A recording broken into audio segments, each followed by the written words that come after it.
Olá, tudo bem? Eu me chamo Marco Dannenberg e estou aqui na madrugada do dia 21 de março de 2020 para gravar esse vídeo e decidi fazer essa gravação diante de tudo que tem acontecido nos nossos dias e diante desse problema enfrentado por conta do coronavírus. E quero dividir com você que está angustiado, preocupado diante de toda essa situação que está acontecendo aí no mundo, países que já foram muito afetados, como a China, a Espanha, a Itália e outros. E agora, infelizmente, esse vírus chega ao Brasil alguns dias, em poucos dias altera a nossa rotina de vida e todos os dias estamos vendo os governos buscando tomar atitudes e através de decretos e medidas que são cabíveis para tentar controlar essa pandemia, que esse vírus se instale rapidamente aqui no Brasil. Então, eu creio que em momentos como esse, nós temos que buscar auxiliar uns aos outros, e eu creio que o melhor auxílio que existe nesses momentos é a fé. É a fé em Deus, a fé em Cristo.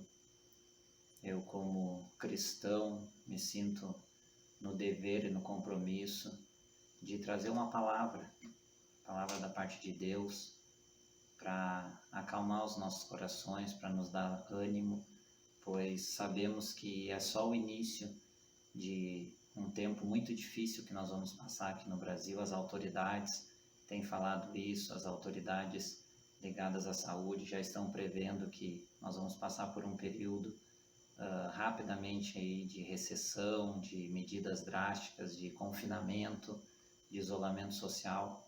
E nessas horas nós temos que exercitar a nossa fé, a nossa crença. Não só nessas horas, mas nessas horas nós temos que provar. Aqueles que se dizem cristãos, que se dizem verdadeiros cristãos, temos que provar a nossa fé através da união e não da divisão. E é sabido e é motivo de tristeza.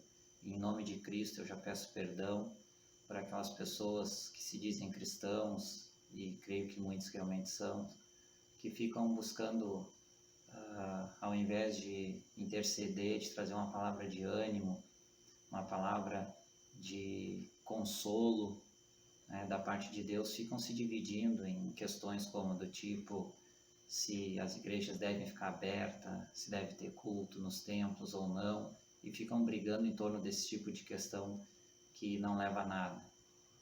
Amados, tomara a Deus que logo isso passe, que nós possamos voltar a nos reunir nos templos, mas isso é secundário. É a hora de nós mostrarmos união, nós mostrarmos que Jesus nos condicionou, que Jesus ele nos comissionou para ir de pregar o Evangelho ao mundo, e que Jesus espera que nós sejamos sal da terra e luz do mundo.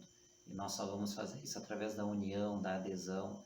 E eu quero dividir uma palavra de Deus, que Deus colocou no meu coração, estava estudando, meditando.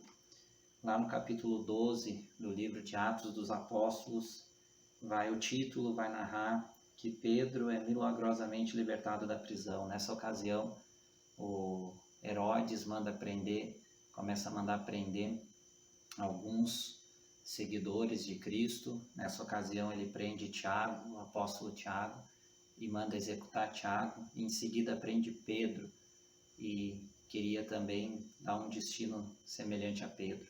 Mas a palavra de Deus narra que Pedro, ele recebe um milagre de Deus. Deus envia um anjo que ele liberta Pedro da prisão. Mas tem algumas coisas nessa passagem que me faz meditar no papel da igreja. De qual é o papel da igreja? Porque nesse contexto todo, nós sabíamos que havia uma perseguição contra o Evangelho por parte das autoridades, coisa que nossos dias, na nossa atualidade hoje aqui no Brasil, não está acontecendo.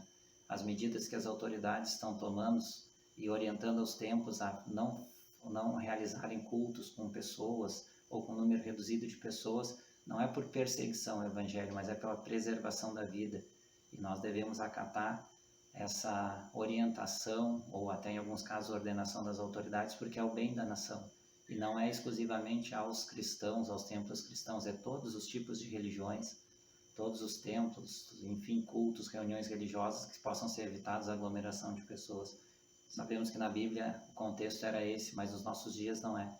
Mas me chama a atenção, entre tantas coisas maravilhosas que tem nessa porção da palavra de Deus, mas me chama a atenção o papel da igreja nessa ocasião. No versículo 5 vai dizer o seguinte: Pedro então ficou detido na prisão, vírgula, mas a igreja orava intensamente a Deus por ele.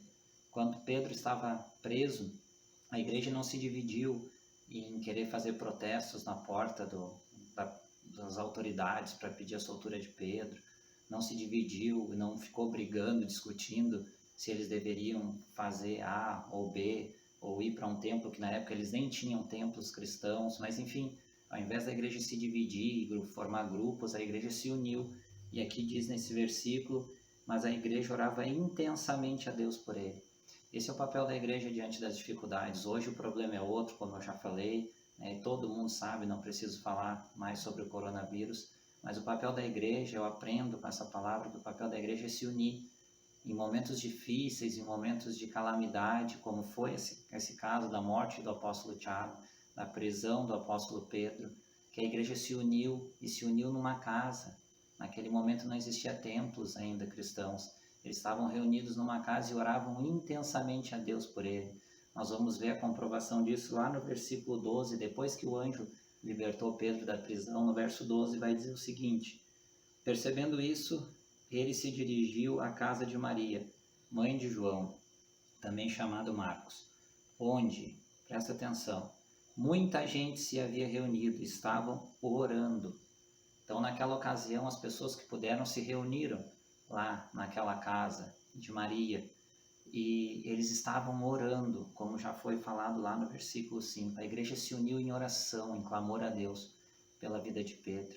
E o convite que eu faço para todos os irmãos em Cristo, não é hora de ir para as redes sociais, alarmar a população, não é hora de nós envergonharmos o Evangelho, criando divisão entre nós cristãos, se é certo isso, se é certo aquilo, se só viram crente agora, ou se nunca vão nos templos e reclamam, enfim, deixa de lado, com certeza, eu creio, em nome de Jesus, que assim que tudo isso passar, os cultos nos templos vão ser restaurados, tudo que a gente puder fazer para ajudar os nossos pastores, a igreja, como instituição, nós temos que fazer, mas é momento de nós clamarmos a Deus, assim como esses irmãos fizeram aqui. Essas eram as primeiras décadas, primeiros anos, melhor dizendo, da igreja cristã na terra. E aqui está o exemplo, o princípio. É hora de nós nos unirmos em oração, uns pelos outros, pela igreja de Cristo, porque nós sabemos que Cristo não nos abandonará. E é hora de nós orarmos, intercedermos por toda a população mundial, independente de credo, de religião, de raça, de cor, de preferência, seja gremista, seja colorado, seja flamenguista, não importa. Não é hora de diferenças.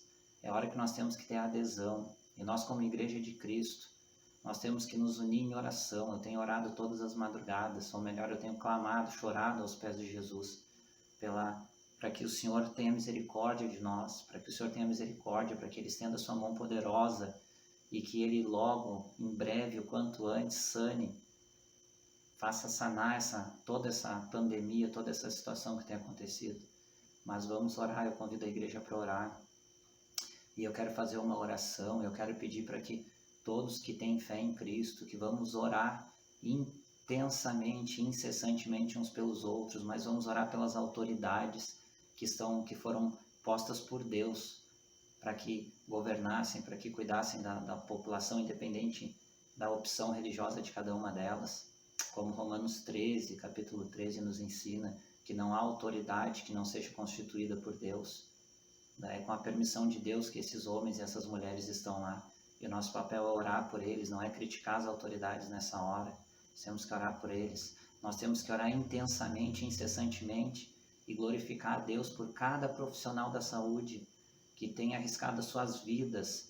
Eu sou professor, as aulas foram suspensas por 15 dias, estou aqui num isolamento social com minha família, mas tem tantos profissionais da saúde que agora, nesse momento, enquanto eu gravo esse vídeo, eles estão lá no hospital cuidando, arriscando as suas vidas, colocando a vida deles em risco de contrair esse vírus, mas eles estão lá atuando, enquanto nós estamos aqui tendo essa possibilidade. Pessoas que estão trabalhando nos supermercados, que também não vão poder deixar de trabalhar, nos postos de gasolina, de gás, de água, farmácias, pessoal da farmácia, todos esses que não vão poder ficarem reclusos com as suas famílias, que estão arriscando suas vidas, mas principalmente aos governantes e aos profissionais de saúde. Vocês têm a minha admiração, meu reconhecimento, e que Deus abençoe e proteja cada um de vocês. Querido e amado Deus, eu oro agora neste momento, Senhor. Te peço, Deus, que o Senhor venha com a tua mão poderosa, Senhor. Ó, Senhor, que o Senhor use de misericórdia, Pai, com a nossa nação, com o mundo, Senhor. Tudo, Senhor, está debaixo das tuas mãos e da tua autoridade, Senhor. Eu te clamo, Senhor, que o Senhor venha com a tua mão poderosa, Pai. Acalme o coração daquelas pessoas, Pai, que já têm uma tendência, Pai, à depressão, a problemas psicológicos, Pai, que podem estar sendo agravados neste momento, Pai.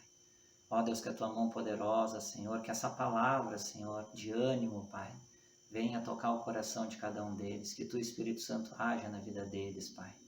Deus, que a tua igreja, Senhor, possa se unir nesse momento, Pai, não se dividir, Senhor, e não ficar rodeando em volta do quem é mais santo, quem é mais certo, quem é mais errado, Senhor, mas que nós possamos nos unir como igreja, Pai, e fazer como fizeram quando Pedro estava, Senhor, preso nessa ocasião dessa palavra que foi lida nessa noite, Pai, neste momento, Pai. Que nós possamos nos unir, cada um nas suas casas, Pai. Sabemos que o momento, Senhor, nós não podemos nos reunir no templo, mas nós somos igreja também nas casas, Senhor. Que nós possamos nos unir em oração, Pai. Ó Deus, em clamor, Senhor, aos pés de Jesus, para que seja breve esse momento, Pai, desse vírus, que o Senhor venha intervir, Senhor. Que reduza, Senhor, o número das vidas ceifadas, Pai. Que não permita que o nosso país entre em colapso, Senhor. Eu oro pelas autoridades constituídas pelo Senhor, pelo presidente, Senhor, pelos governadores, pelos prefeitos, vereadores, deputados, enfim, Senhor, todos os agentes públicos, Pai, poder executivo, legislativo e judiciário, Pai. Ó Deus, eu oro, Senhor, pela brigada militar e por todas as forças de polícia, Senhor, tão importantes neste momento, Pai, juntamente com a saúde, Pai, as forças de polícia, Senhor, atuando, Senhor, firmemente, Pai, para o bem-estar, Senhor, para que a população não entre em desespero total, Pai. Eu oro por cada policial, por cada, Senhor, agente, Senhor, da segurança, Pai. Eu oro, Senhor, e te clamo, Senhor, pela vida do pessoal da saúde, Pai, e todos os outros ramos que não vão cessar diante dessa crise, Pai. Ó Deus, que o Senhor venha, Senhor, ó Deus, a usar este momento, Senhor, para tocar os corações, Senhor, para tocar aqueles, Senhor, que estão vendo, Senhor, diante dessa calamidade, da inferioridade humana, Pai, de como um simples vírus, Pai, um vírus pode abalar a estrutura da humanidade, Pai. Ó Deus, que tu toque os corações, ó Pai, para que muitas pessoas venham a crer em Cristo neste momento, Senhor, se converter, Senhor, entender que só em Ti, Senhor, nós estamos seguros, Senhor, da salvação, através do sacrifício do Teu Filho, do Teu Santo naquela cruz, Senhor. Aleluia. E que nós possamos, além, Senhor, disso, Pai, ter confiança em Ti, Senhor. Que o Senhor é o nosso socorro, que o Senhor é a nossa fortaleza, Senhor. E que firmes em Ti, Senhor, e crendo em Ti, Senhor, o Senhor estará conosco, Pai, e nos conduzirá com a Tua mão poderosa, Senhor. Em nome de Jesus.